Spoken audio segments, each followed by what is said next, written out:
Assalamualaikum warahmatullahi wabarakatuh. Sampurasun pamirsa. Wilujeng wayah kieu.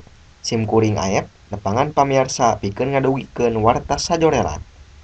Bupati Garut Rudi Gunawan nandeskeun yen tanah Pasar Wanaraja mangrupakeun anu Pemda. Kitu ditandeskeun Rudi nyusul iber yen tanah eta pasar mangrupakeun anu Pasantren Darussalam. Numutkeun Rudi, ti lalembut nepi ka sawawa inyana dumuk di sabudeureun eta pasar. Jadi nyaho saha anu ngabogaan eta tanah. Numutkeun inyana, Pasar Wanaraja geus ngadeg ti taun 80-an. Jeung ieu mah kulawargana pas pisan aya di hareupeun pasar. Masih numutkeun Rudi, Darussalam kungsi jadi pemborong Pasar Wanaraja dina taun 1882. Jadi, eueuh sangkut pautna jeung ngabogaan tanah di lebah dinya. Kitu numutkeun Rudi. Rudi miharep pangwangunan Pasar Wanaraja dirojong sakumna pihak.